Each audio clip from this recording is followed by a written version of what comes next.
지난번에 이어서 12장 후반부 35절부터 59절까지 말씀을 살펴보도록 하겠습니다. 조금 전에 읽었다시피 오늘 본문의 세 개의 단락은 같은 맥락의 주제를 다루고 있습니다. 종말의 때 주임의 재림을 준비하는 성도들의 마음 자세가 어떠해야 되는지 거기에 대해서 지금 다루고 있습니다. 자, 우리가 살아가는 이 시대를 지금 마지막 시대라고 말합니다. 주님께서 이 땅에 다시 오실 날이 이제 얼마 남지 않았다는 거예요. 전에 제가 어떤 신학자의 이론을 접했을 때 얘기를 들어보니까 구약 시대의 기간은 총 4,500년이라고 합니다. 그리고 예수님께서 오신 이후에 신약 시대는 지금까지 2,000년. 그렇다면 인류 역사의 총 기간을 6,500년이라고 그렇게 주장을 해요. 그리고 인류 역사가 시작되기 그 이전은 우리 창세기에서 봤다시피 땅이 혼돈하고 공허한 상태에서 하나님만이 존재했다고 그렇게 얘기하죠. 하나님만이 존재했던 그 시간은 당연히 우리가 헤아릴 수 없을 만큼 영원의 시간이었다고 그렇게 주장합니다. 그리고 6,500년이라는 이 역사의 기간은 그 무한한 영원의 시간에 비하면 아무것도 아니라는 거죠. 단지 온 우주 공간에 저만 그냥 딱 찍었을 정도의 그 기간뿐이 안 된다고 얘기합니다. 또한 지금 이 시대는 이제 인류 역사 끝나가고 우주의 모든 문들이 닫을 시간이 되어가는 그런 마지막 시대라는 거예요. 요즘 인공지능 AI가 상당히 많이 발전됐어. 각 분야에서 이 적용하는 것이 점점 더 활성화되어 가지고 있습니다. 그래서 제가 AI에 한번 물어봤습니다. 인류의 역사. 인류 역사는 총 인류의 그 출현이 시작된 게 300만 년 전이라고 말해요. 300만 년 전에 인류가 첫 출현했다 이렇게 얘기하는 거죠. 우리가 학교에서 배웠을 때 진화론의 근거에서 아마 AI가 답변을 하는 것 같아요. 근데 인류 문명의 역사는 또 6,000년이라고 합니다. 그러면 그 신학에서 주장하는 거하고 아마 맞아떨어지는 것 같아요. 근데 우리는 진화론을 믿지 않잖아요. 창조론을 믿지. 그래서 300만 년 전에 인류가 출현했다.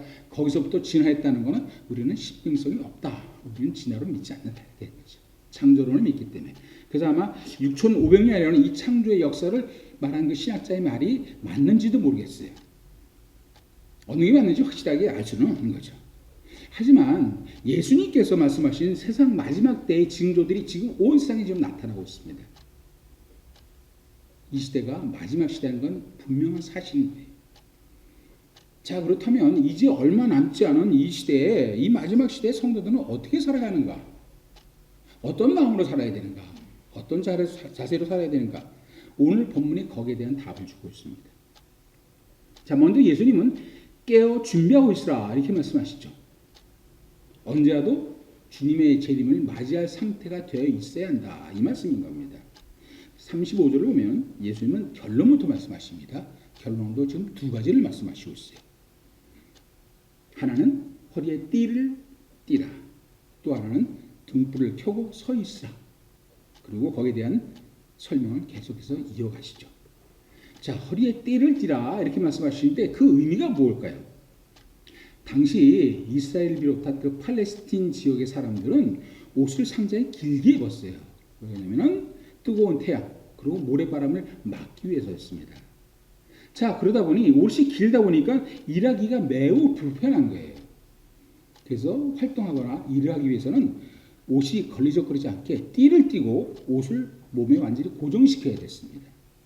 자, 그런 문화 속에 살고 있는 제자들에게 예수님이 이러한 비유를 들은 것은 확실히 쉽게 알아들을 수 있도록 그래서 이 비유를 지금 드신 거죠. 이렇게 일할 준비가 되어 있어야 하는 것처럼 예수님이 다시 오시는 그날을 맞이할 준비가 되어 있어야 한다. 이렇게 말씀하시는 겁니다. 두 번째 말씀하시는 등불을 켜고 서 있으라.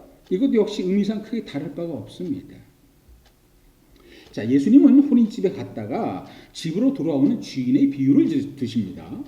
자, 본문을 보면은 주인은 혼인 자체에 갔다가 밤 늦게 돼서 집으로 돌아옵니다. 38절에 언급된 이경은 밤 9시부터 밤 12시 사이를 얘기합니다. 그리고 3경은 밤 12시부터 새벽 3시. 2경이나 3경이나 둘 다 완전히 한밤중인 거예요. 주인을 기다리는 종들한테는 참 힘든 시간이죠. 잠도 못 자고 기다려야 되니까. 왜 이 비유를 들으셨을까? 당시 유대사회 혼인잔치는 밤에 열렸습니다. 우리야 낮에 하죠. 아무리 늦어봐야 저녁 때, 저녁 시대 그렇게 결혼식 하지 않습니까? 당시 근데 유대사회는 밤늦게 혼인잔치를 했어요. 자, 그러다 보니 주인이 혼인집에 갔다가 집으로 돌아가게 하면 완전히 한밤중이 되는 겁니다. 자, 그럼 왜 예수님이 이렇게 한밤중에 치는 혼인잔치를 비유를 들어서 제자들에게 얘기했을까? 낮에 일하는 사건을 얘기하면 편하지 않습니까? 졸다가 주인 오는 것을 못 맞는 그러한 불상사가 없을 거 아니에요. 자, 예수님은 이 혼인잔치를 예로 드시면서 제자들이 깨닫기 쉽도록 비유를 드시는 거예요. 주인이 한밤중에 불시에 찾아온 것 같이 언제일지 모르는 예수님의 그 재림을 맞을 준비에 대한 경각심, 긴장감을 지금 불러일으키는 겁니다. 물론 예수님께서 낮에 오실지 밤에 오실지는 아무도 모릅니다. 주님 모른다고 하셨잖아요. 네, 아무도 몰라요. 자, 그러나 본문에서 예수님이 굳이 밤을 예로 드시는 것은 그만큼 정신 바짝 차리고 살아라 이런 얘기입니다. 그래서 이거를 지금 비유로 드시는 거예요. 자, 이어지는 39절 40말씀을 보면 같은 뜻으로 받아들일 수 있습니다. 자, 도둑질한다고 공개적으로 예고하고 남의 물건을 훔치는 도둑은 없습니다. 그런 도둑 없지요. 도둑은 항상 사람들이 전혀 눈치채지 못할 만한 그러한 시간, 그러한 어둠의 시간에 도둑질을 시행합니다. 자, 예수님은 도둑이 언제 올지 모르는 것처럼 예수님 역시 생각하지 않을 때 불시에 찾아오신다는 거예요. 예수님 다시 오신다고 그랬으니 언젠가 오시겠지. 그러려니 하고 살 것이 아니라 영적으로 항상 깨어 있어야 된다. 이 말씀을 지금 예수님께서 하시는 겁니다. 자, 그런데 본문을 보면요, 깨어 있기는 하되 하는 일 없이 그냥 손 놓고 그냥 하염없이 예수님을 기다리고 해서는 안 된다는 거예요. 자, 무엇을 해야 됩니까? 그러면은 하나님은 우리를 자녀 삼으시면서 우리에게 맡기신 일이 있어요. 하나님의 백성은 모두가 다 하나님의 청지기입니다. 청지기가 주인으로부터 집의 관리를 위임받았던 것처럼 이 하나님의 자녀들, 하나님의 이 청지기들은 이 땅에서 우리가 해야 될 일을 하나님께로부터 부여받았어요. 우리에게 맡겨진 사명이 있다는 겁니다. 41절에 보면 그게 나와 있어요. 예. 하나님은 우리가 지혜 있고 진실한 청지기가 되기를 바란다고 지금 그렇게 말하고 있잖아요. 지혜 있고 진실한 청지기가 되기를 바라는 거예요. 맡겨진 일에 충성을 다하기를 원한다는 거예요. 그러나 맡은 일에 열심내지 않고 게으리 한다면은 하나님은 마지막 날에 그것에 대해서 정산하실 거라고 본문은 얘기합니다. 하나님 뜻에 합당하지 못한 자는 주인의 벌이 기다리고 있다고 얘기하잖아요. 하지만 하나님께서 정산하신 그 날은 언제가 될는지 아무도 모릅니다. 마지막 날이니까. 그날은 아무도 몰라요. 그렇기 때문에 우리는 언제가 될까? 이것 신경 쓰지 말고 우리 유튜브 보면 그런 거 많지 않습니까? 지구의 종말이 언제쯤이다. 이런 데 신경 쓸 게 아니에요. 그냥 오늘 내일 늘 충성되게 살아야 되는 겁니다. 주님이 언제 모른다. 그러면 그냥 모른 채로 그냥 사는 거예요. 막신 이제 충성되게 그렇게 열심히 일하면서 하나님의 영광을 위해서 일하면서 그래서 묵묵히 하나님 뜻에 순종하면서 사명을 감당하면 되는 겁니다. 자, 그런데 48절 보면요, 하나님께서 정산하시는 기준이 있다고 말합니다. 정산하시는 기준이 있다는 거예요. 뭡니까? 많이 받은 자에게는 많이 요구할 거고 많이 맡은 자에게는 많이 달라 할 거라 이렇게 얘기하십니다.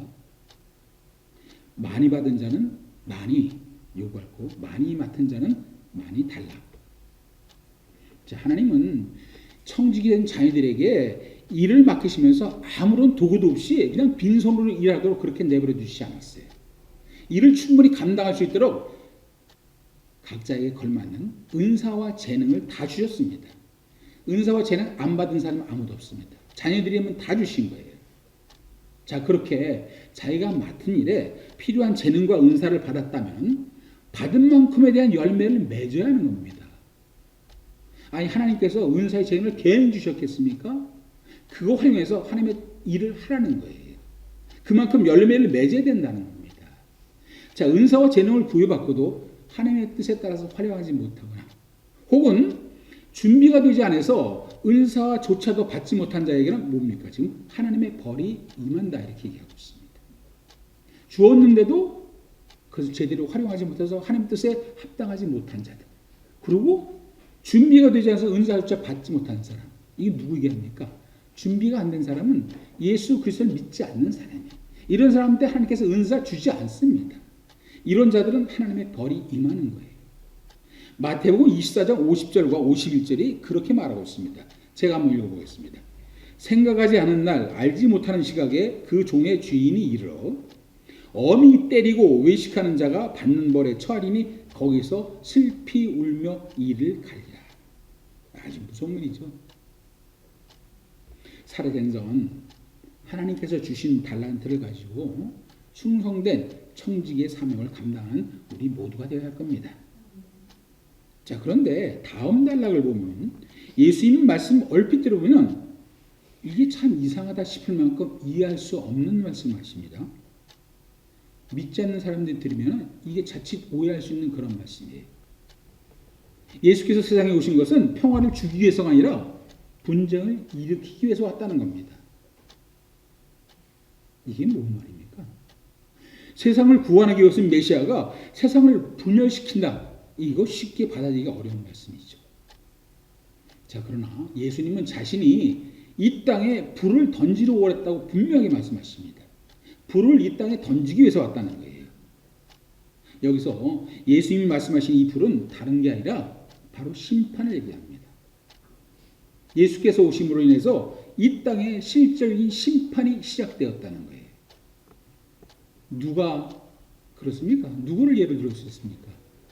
바리새인. 당시 바리새인을 비롯한 유대 종교자들이 심판의 대상으로 올라갔잖아요. 이제 심판이 시작되는 겁니다. 자, 그런데 이 불은 이제 시작일 뿐입니다. 예수님의 사역으로 인해서 심판은 시작됐고 그 심판의 완성은 언제? 예수님이 다시 오시는 날. 다시 오시는 날 심판이 완전 최종적으로 완성될 겁니다. 자, 그런데 그러기 위해서 예수님께서 지금 세례를 받으신다고 50절이 말하고 있어요.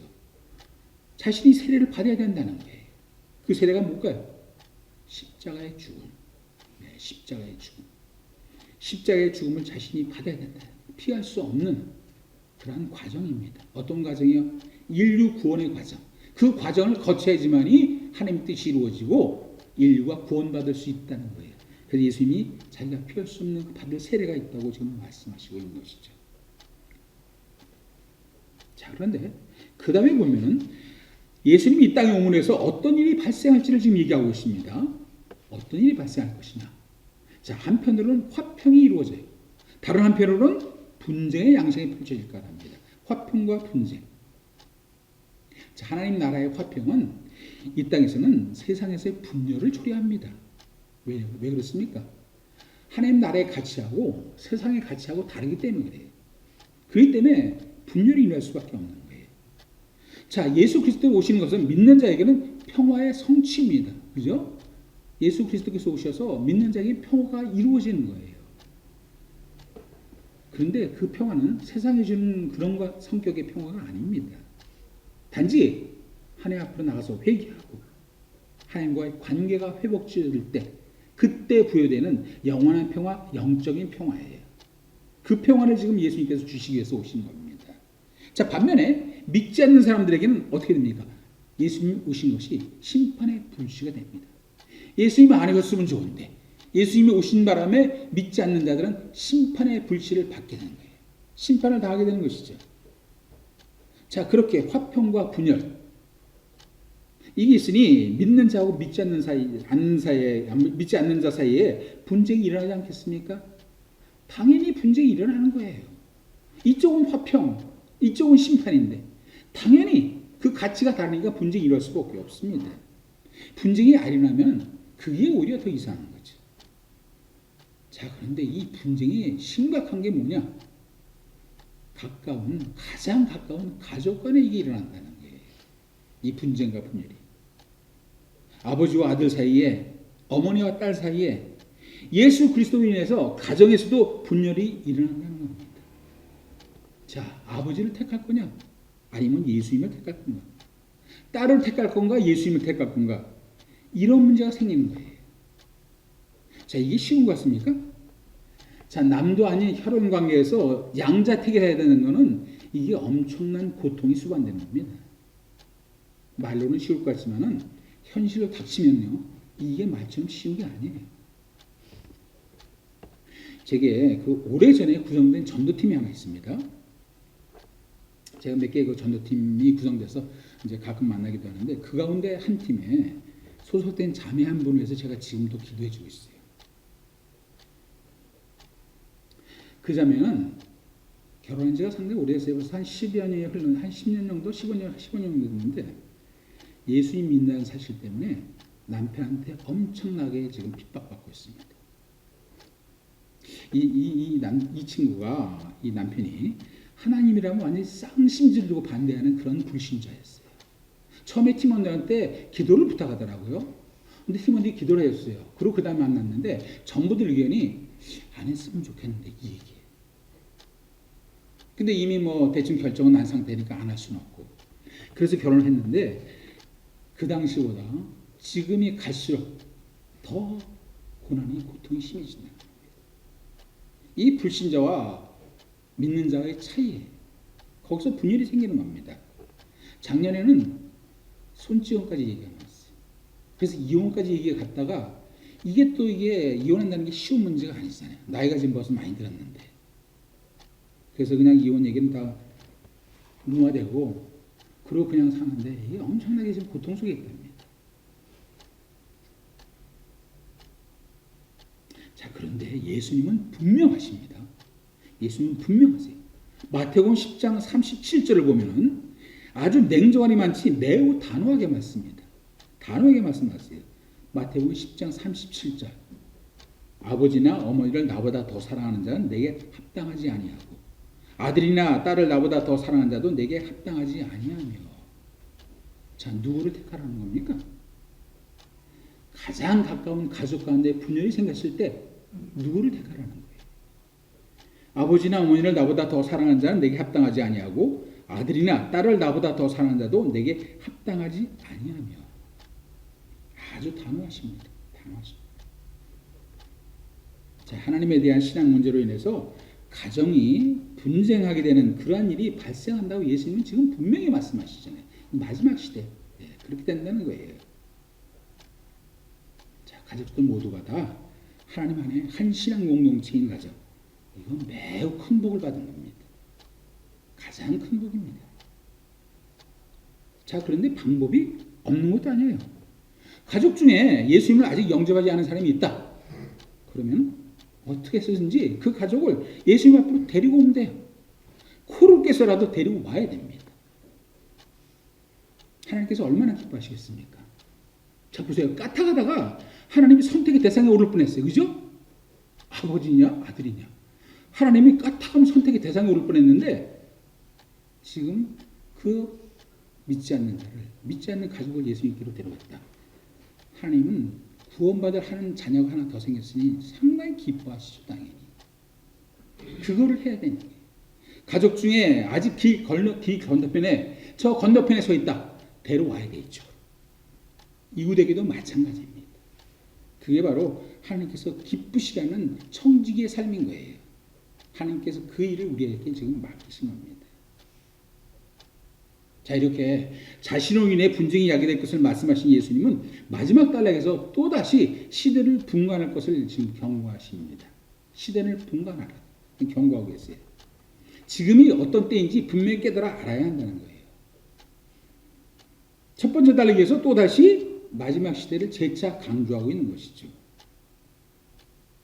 이스라엘은 서쪽으로 지중해에 접하고 있습니다. 그래서 지중해 쪽에서 그 불어오는 바람, 서쪽 바람, 이거 습하죠. 이 바람이 불어오면 구름이 생기고 그 구름에서 비가 내립니다. 그래서 사람들은 거기에 대비를 하죠. 그리고 이스라엘 남쪽은 사막지대였어요. 그러니까 남풍이 불어오면 당연히 날씨가 뜨거운 거죠. 사람들이 다 그걸 예측하는 거예요.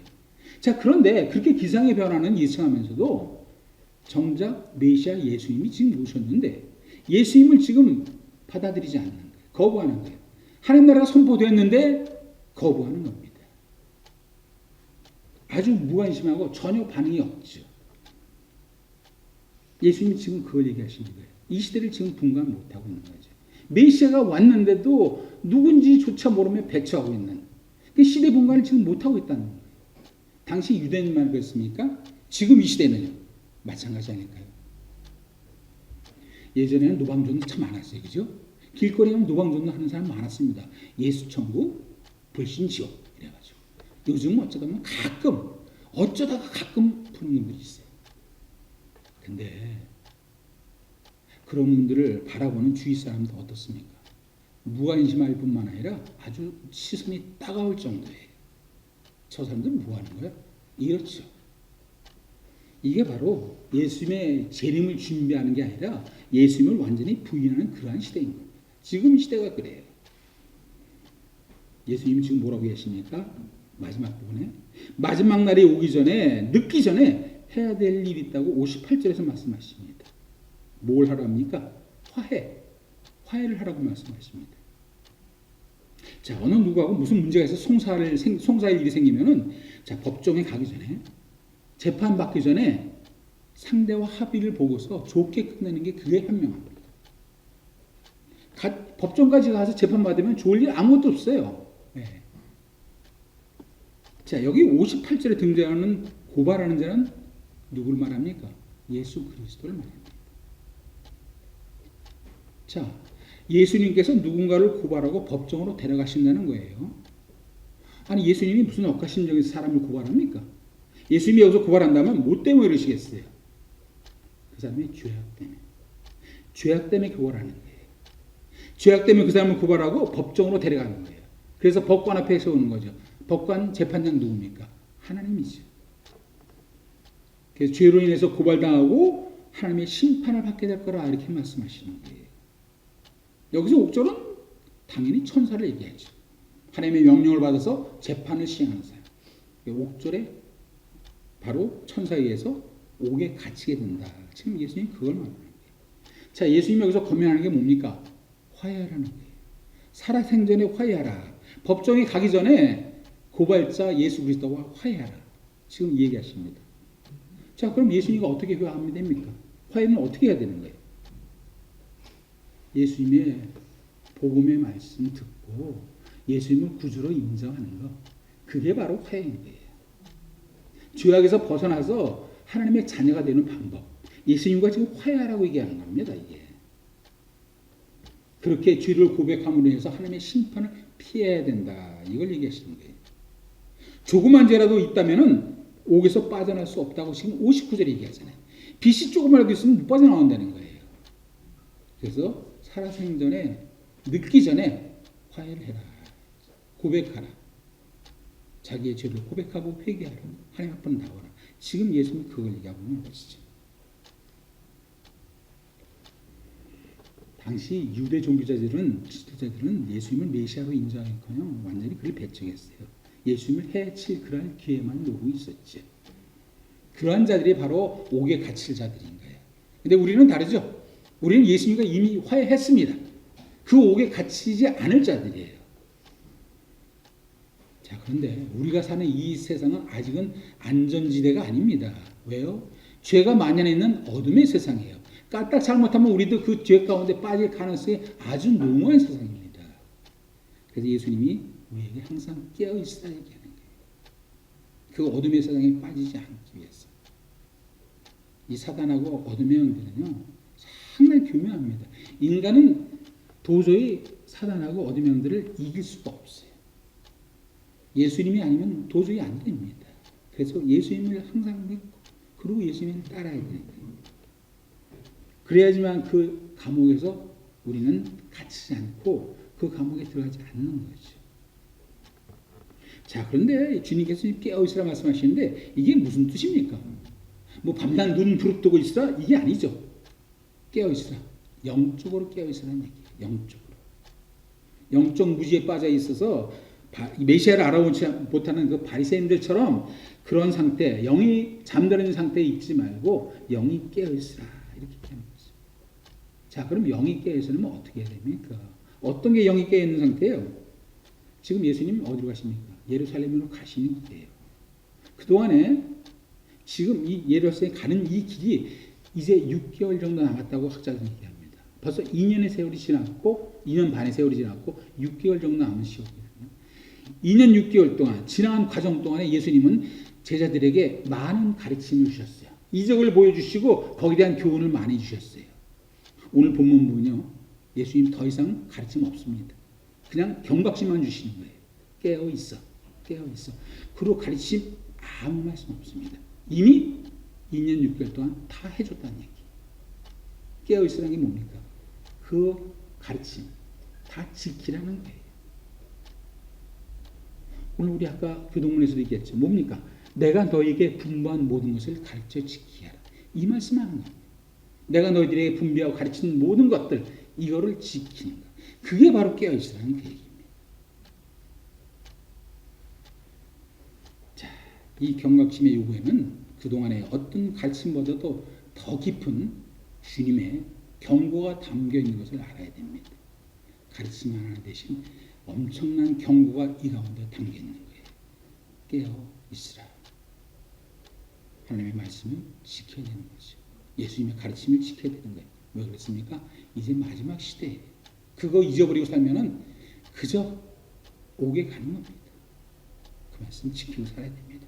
자, 주님 오실 날을 고대하는 이 마지막 시대, 지금이 어떤 때인지를 분명히 알고 영적으로 깨서 주님의 재림을 철저히 준비하는 우리 모두가 되기를 소망합니다.